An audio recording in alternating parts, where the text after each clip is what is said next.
I can't say anything about it, being meant for kids in the 90s, and it doesn't hold up looking back at it as an adult because I currently still watch freaking Power Rangers and play freaking Pokemon.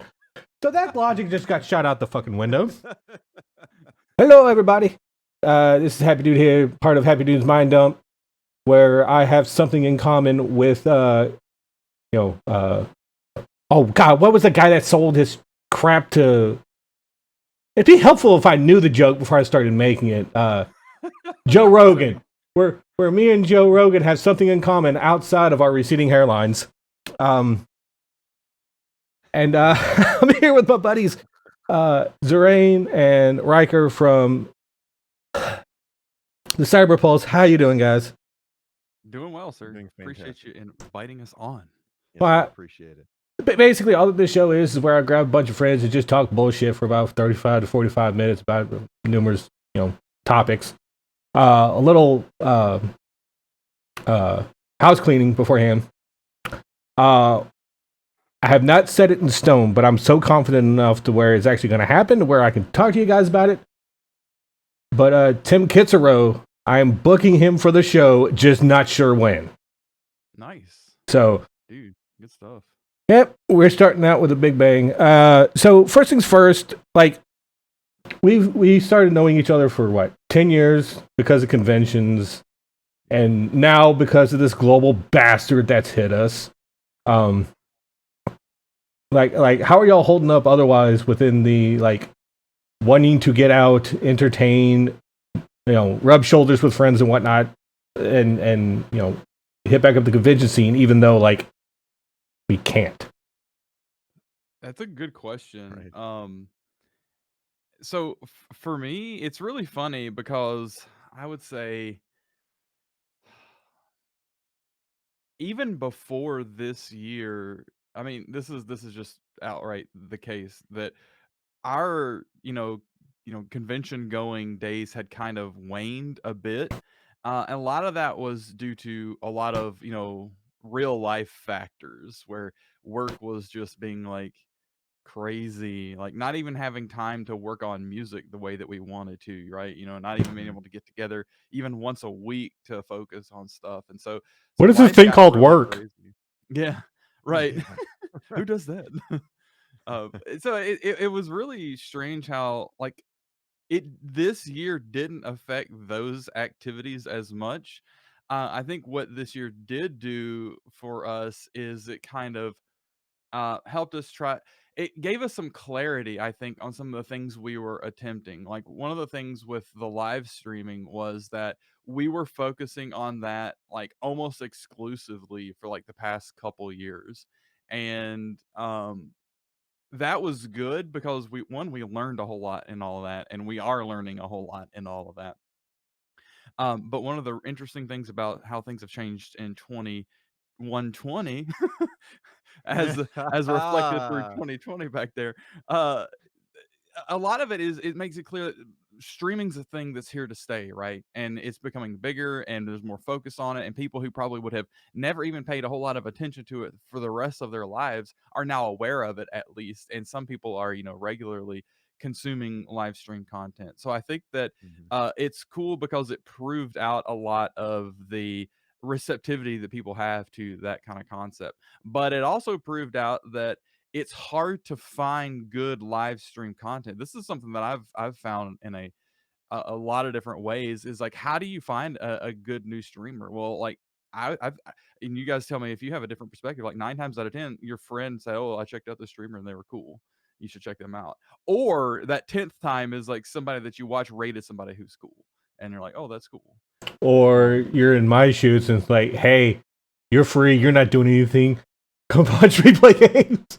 Right? Yeah, exactly. Yeah. I mean, and so it's tough. Mike, I'll throw this over to you.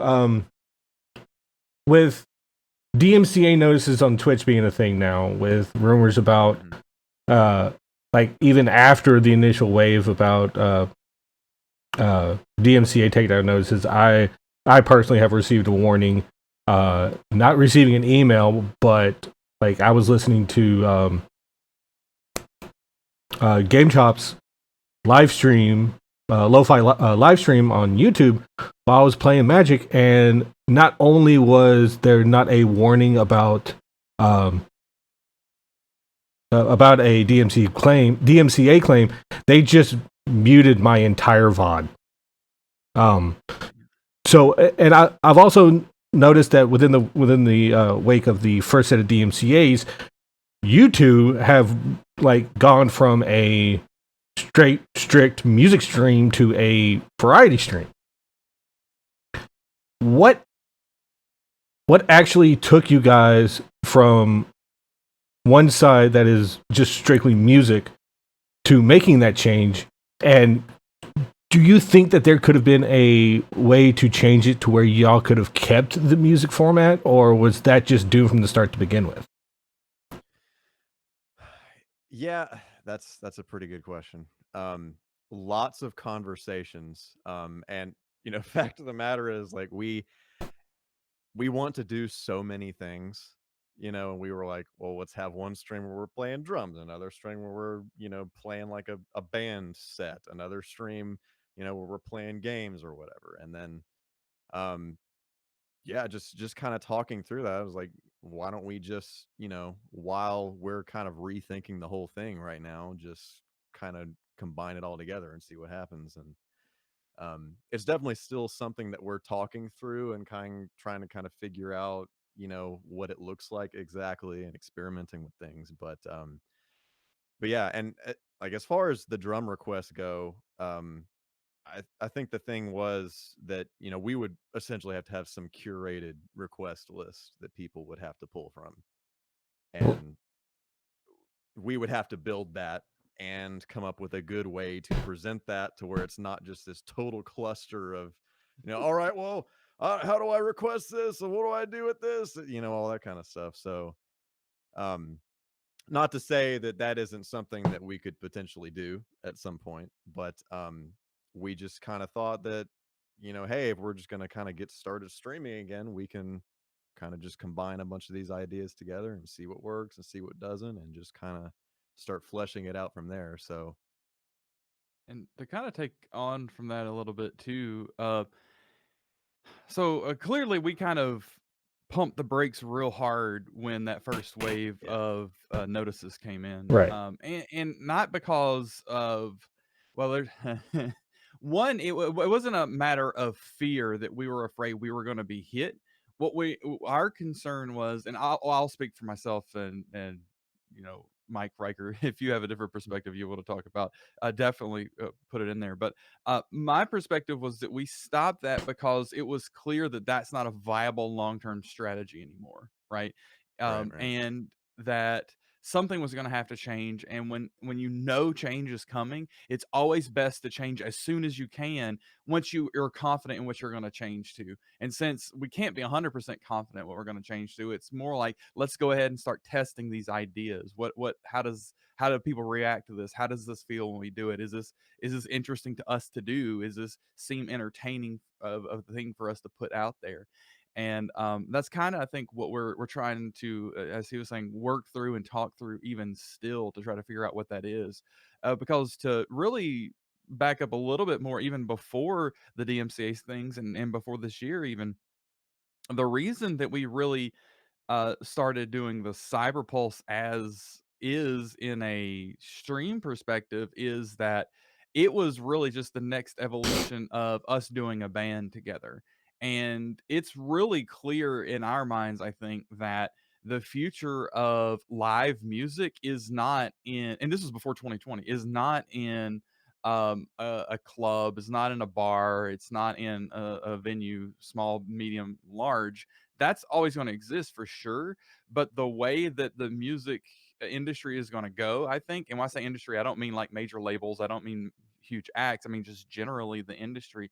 I really believe that it's going to move into a more and more consumer centric perspective. And I, as a very avid music consumer for almost all of my life, I know that people like me, and people who consume music like me, which I would think makes up the majority of the real money expenditure into the music industry, are going to want to have the ability to consume live music content, on demand, or at least in a controlled environment, so I can be in my home and watch it. I can be with my friends in our hangout place and watch it. I can watch it in the local bar instead of having to go to the bar where it's being played.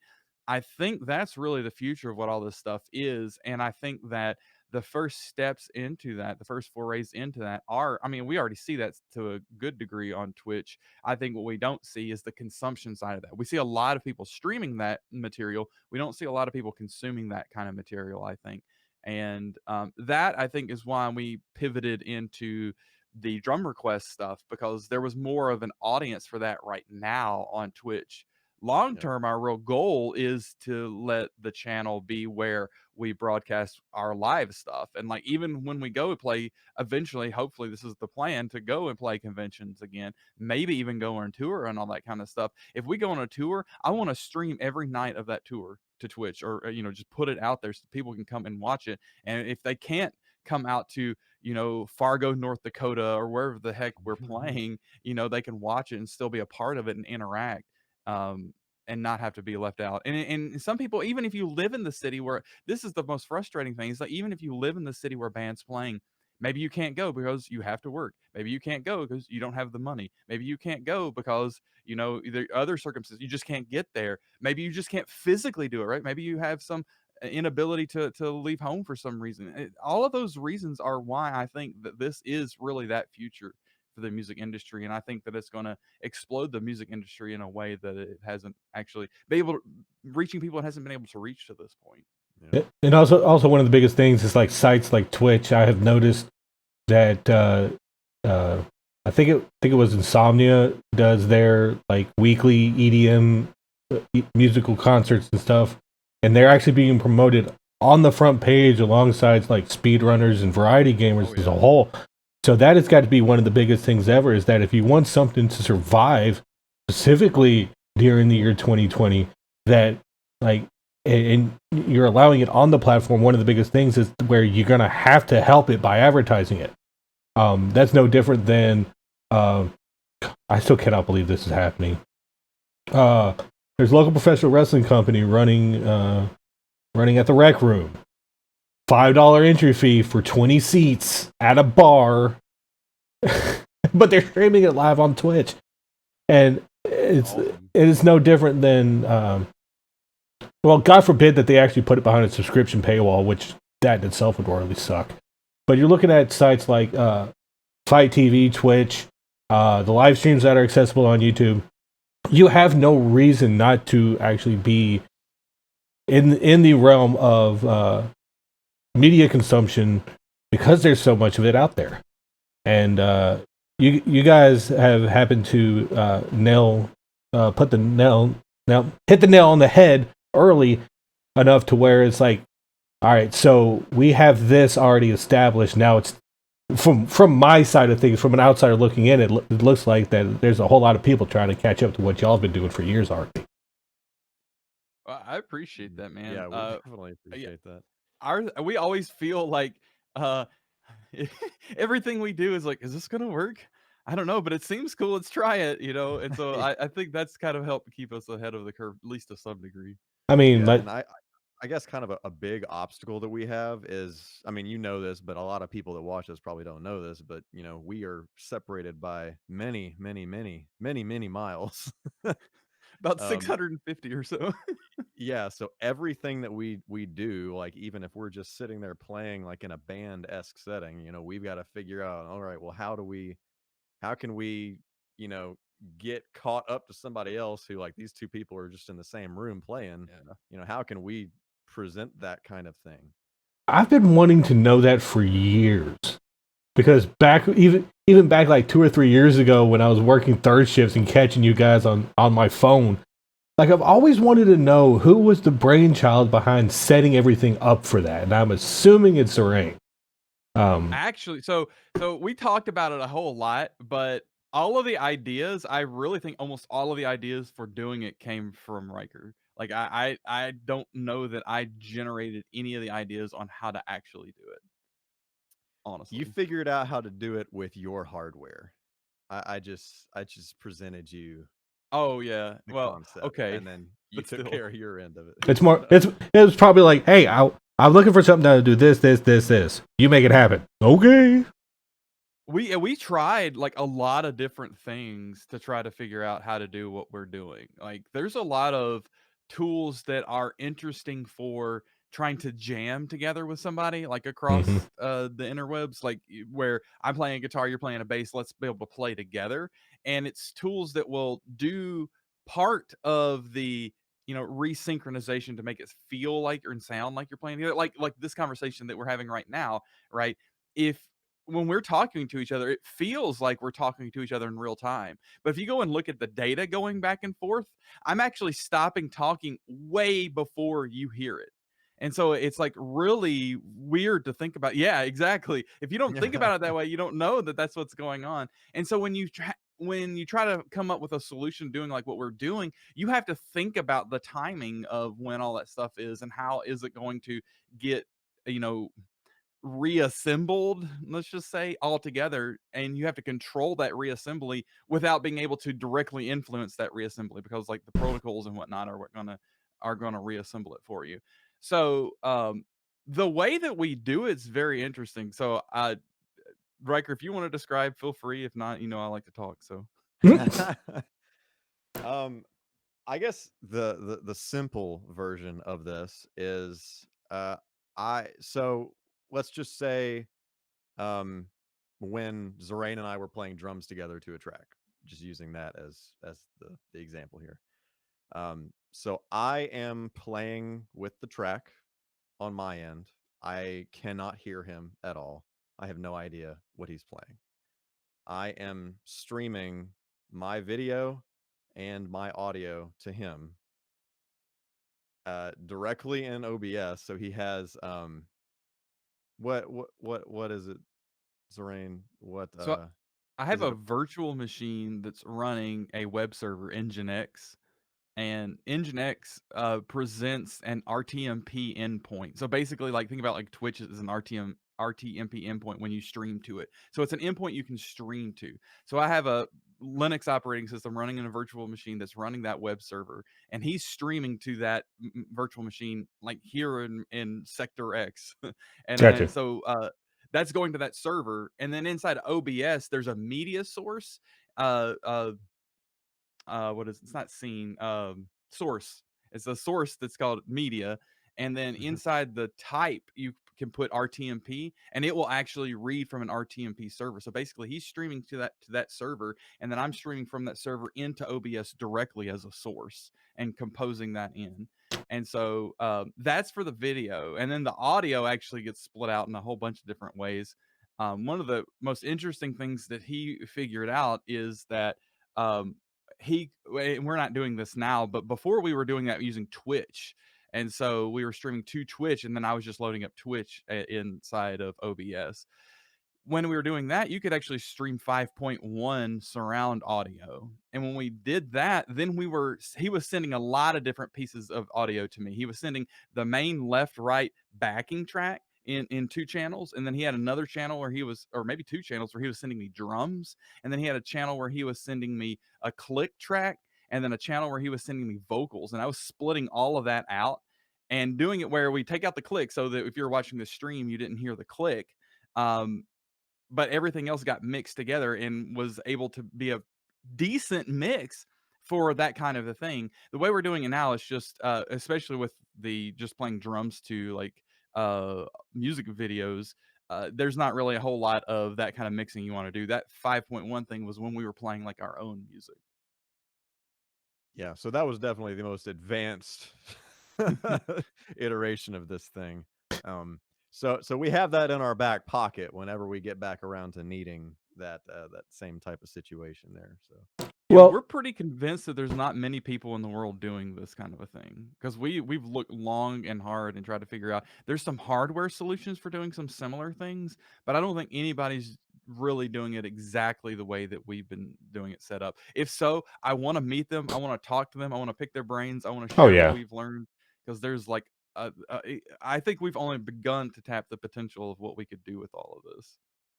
Well, one of the biggest things that I realized is that while people were trying to change from like the DMCA hits, and then all of a sudden 2020 happened. There was a bunch of people scrambling because there was technically not a good way to produce content. Like we're using Google Meetings right now. People have used Discord, but that turns into a train wreck when it comes to editing. Some people still use Skype, bless their hearts. And like y'all had it to where like if something was to have happened, whether it be like one of your like Xeraen's car breaks down, or Mike couldn't get to Sector X in some way, shape, or form, y'all had it pretty set to where like in case of an emergency, well, an emergency happened and y'all were one of the few people to where it was like, well, only thing that we need to change now is the content that we're producing, but we still have everything a-okay from where we were at. The idea of having all of this, person A streams to person B, but person A can't hear what person B is doing. Y'all kind of hoped for the best and expected the worst to happen. Yeah, that's a good way to put it. That's pretty accurate. Yep. So now the like I am still trying to wrap my head around the like where the hell to segue from that, because it's like when like I didn't know anything. All that I remember is that there were some streams where someone couldn't hear anything or something get synced up right, and I'm like, what? Yeah, I think a lot of that is because there all of the streams when we're doing it together, the stream to Twitch at least is coming from my location. So as long as my connection to Twitch is still fine and I'm still streaming fine to Twitch, everything else can blow up and we're still live, one. But two, because we're still live, we can take time to try to fix things if they do come up like that. And getting resynchronized is actually pretty straightforward because he controls all the mechanisms of synchronization and I don't. Because it's kind of like whoever's going to control the synchronization, it's not really controlling but kind of guiding it, let's just say. They can just start again. And so he can always, like if we're playing a track or whatever, he can just start again. And it's no big deal as long as he gets a signal from me that something's gone wrong. And so we've got audio back and forth like that. But the thing is, when we, it's so funny because when we're synchronized, when we appear to be synchronized playing together, we're in fact desynchronized for communication real time between the two of us. So it may look like we're doing everything right together, but if I say, oh, hey, dude, wait, it takes like 5 to 10 seconds before he hears the, oh, hey, dude, wait. And so he's still going for those 10 seconds. So that's like 20 seconds of time that it's between I realize something's Point wrong A and to we point B. actually stop. Yeah. As an example, there were so many. I don't know if I ever told you this, Rain, but whenever we were playing something like Pokemon or Power Rangers, and you would like you're like yelling the chorus or something behind me, I'm already in the second verse, and you're like yelling the chorus from before that, and I'm just I'm just like trying to do my thing, like yeah, it's like being 20 seconds behind in your ear makes a lot of difference. Right. Well, one of the things that I was asking, I was going to ask about is like, y'all seem to have had like all the equipment and everything set up for like physical travel. So basically, like your mixers, your speakers will be provided at cons. So basically, drums, guitar, and amps. But how much extra? like you don't have to tell me specific numbers, but how much extra had to go into it in order to make this happen? I think actually zero. Um, well, I mean, oh, that's not precisely true because I know you had a lot of cabling that you had to route for some of your stuff. Yeah. And we acquired new mixers, not out of necessity for this application, but out of convenience for doing this application. So basically, the mixers we're using now, um, they're not board mixers, right? So they don't have like the faders, they don't have the knobs and whatnot. Um, Basically, you control it with a tablet, so it connects to your network, and you control it over your network with a tablet, and that's been very beneficial for lots of different reasons, not the least of so just to make this very clear, I know almost nothing about mixing. That man knows everything about mixing. Oh, And so the above benefit of average. having a mixer like that is that he can remote into mine and change my settings from his location, and Yeah, that's so very helpful. I can listen to the stream, and granted, the delay at that point is just ridiculous, but, you know, I can go back and listen to the stream and hear if something needs to be adjusted. I obviously can't do it while it's happening, but, you know, if something is just like a train wreck, then it can be fixed or whatever. Yeah, I mean, you can do it within the same stream though. Like after that song, you can go in and Mhm. change it if you Yeah. wanted to. But yeah, I mean, that mixer, I was looking at a lot of different boards and stuff, different like analog boards with faders and stuff like that, and like the cost of going this route versus getting some kind of physical board that has like all the same features was just ridiculous. I mean, it's just Yeah, I it's don't like what a quarter of the price, something like that. yeah, like with all the extra like plugins and effects and all this stuff, it was just it was crazy. It was like a no brainer basically, as long as you're okay with not actually touching a soundboard. Yeah. So And you can use your phone even, really. yeah. There's a lot I need to learn. We need to sit Same, down. brother. We need to Same. sit down and just like, okay, I don't know the reason why this ain't working. Um, so there has been a running joke, at least with me, about a Ryker Twitch Sing stream win, Oh Well, yeah. about that. and He's got like what, a as month now or something? well, the I don't know if it happened exactly the same week, but the same week that I found out about Twitch Sings going down is also the same week that I found out that Xeraen was doing his thing on YouTube. So technically, I get my own Twitch Sing stream once a week. Technically, Oh yeah. she's like, yes, I got what I asked for. So like there had to be something going on because like y'all are restructuring the stream. Like y'all have been back from what I can recall once since the whole DMCA thing happened.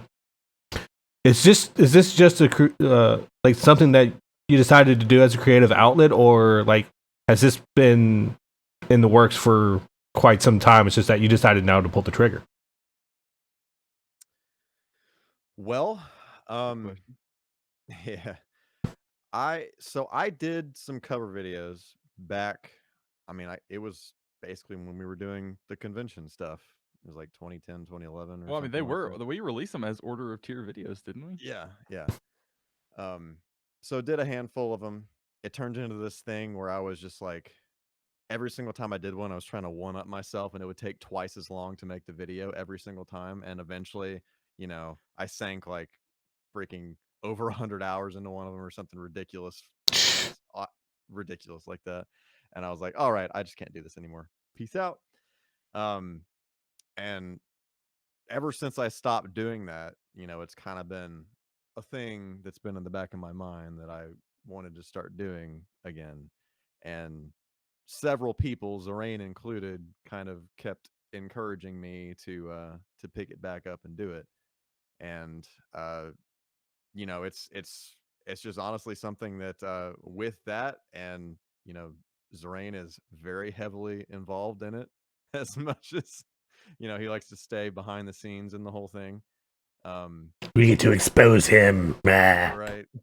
That's purely from a branding perspective. I don't because I mean I think both of you guys know pretty well how I am, and I have a strong personality, and as I mentioned before, I like to talk, and so if I don't intentionally restrain myself in something, I don't want to like inject too much of myself. That's why it's also named after him too, right?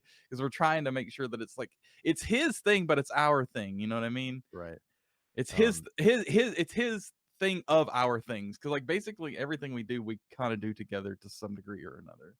Yeah. And I, kind of backtracking to the stream and all the DMCA stuff. So, um, kind of one of the intentions of this whole thing was to be able to repurpose this music and play it on the stream, since that is technically still, as of now, a thing that we can do on the stream is play cover songs, as long as we've played and or totally originally created the track ourselves. So there's that.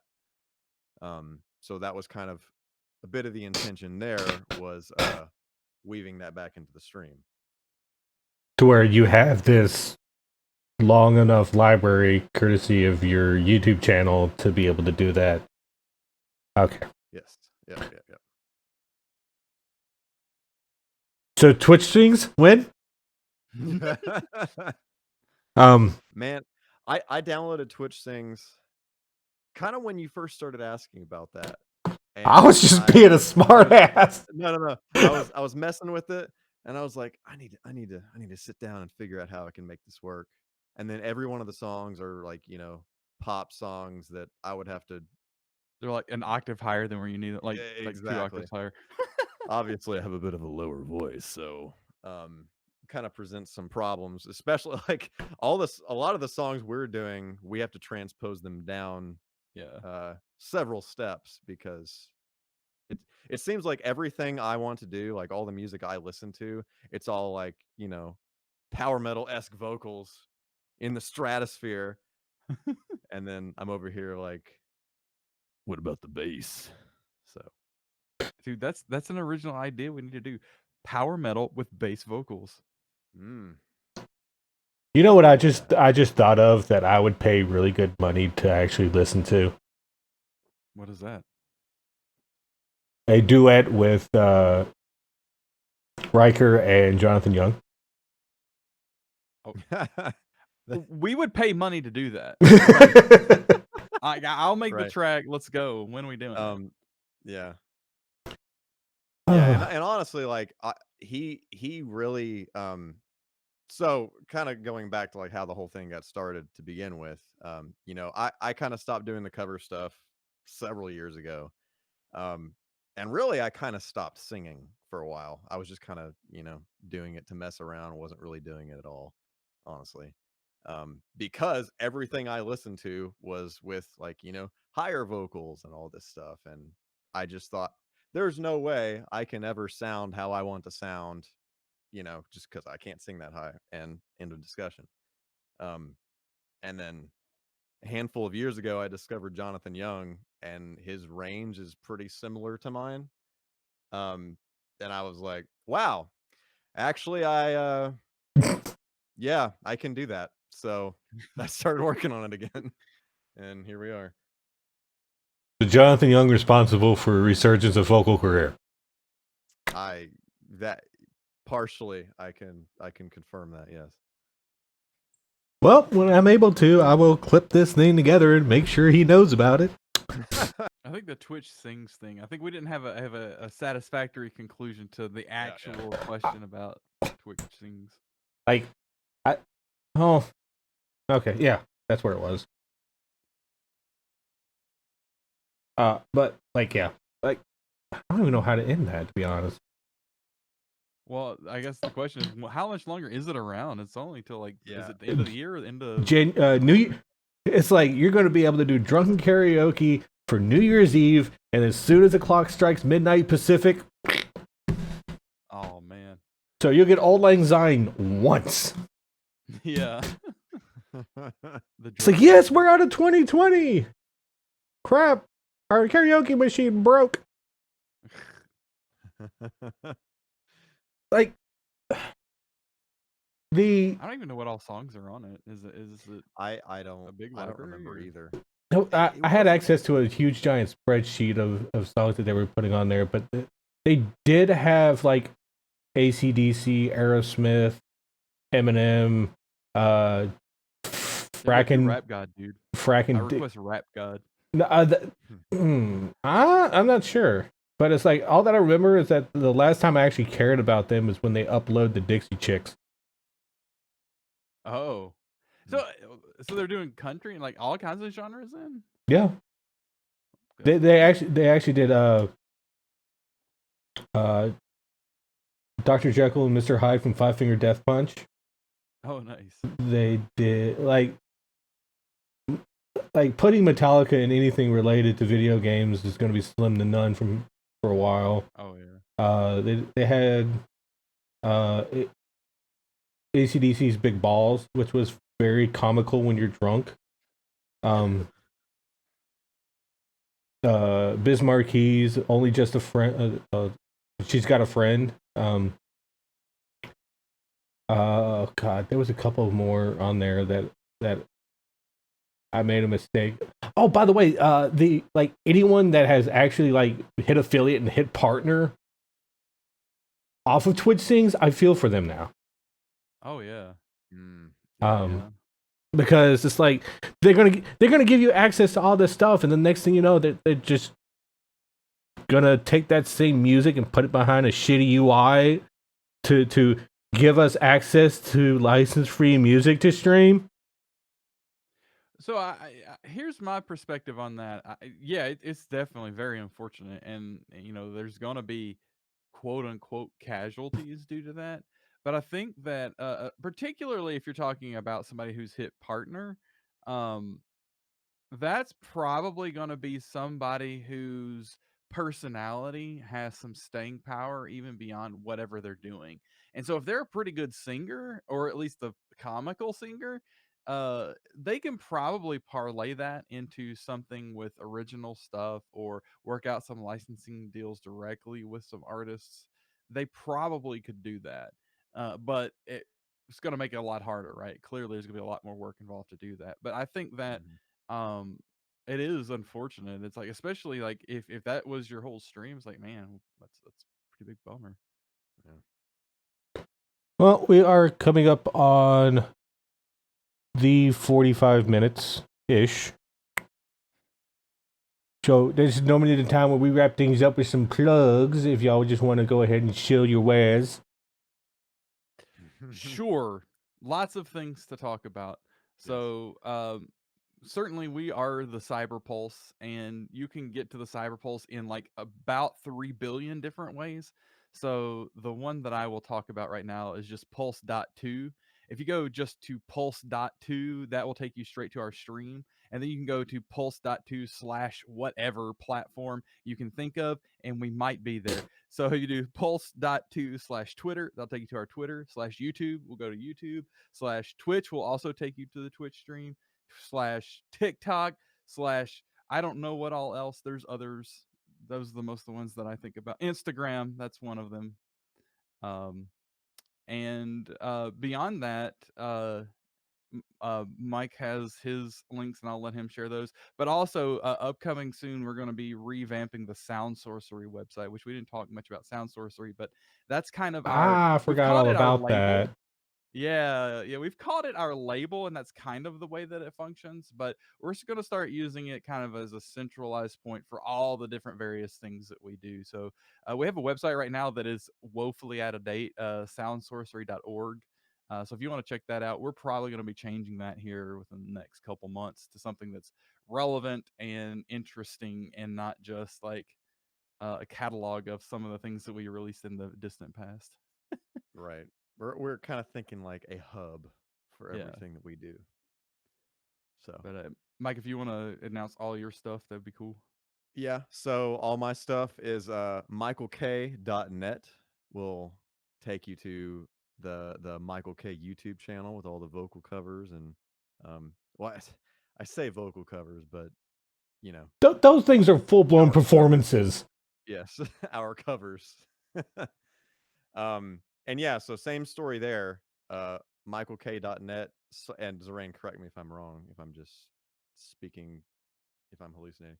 MichaelK.net / YouTube or / Twitter or / Instagram or / TikTok. Those all go to said things. Or / Spotify. That's an important one. Oh yeah, yes. So that's something we can go ahead and talk about too. Yes. The first batch of covers, how many songs is it? 15 or 16? 15 Wow. songs dropped on Spotify last week, and we have not actually announced that or anything just yet. But yeah, michaelk.net / Spotify. We're just gonna casually drop this in a podcast that hardly no one listens to. Hopefully he'll garner some information along those lines.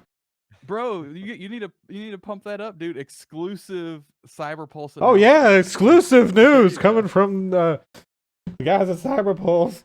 That was the segue I was going to do, but I forgot what the hell it was. I don't know.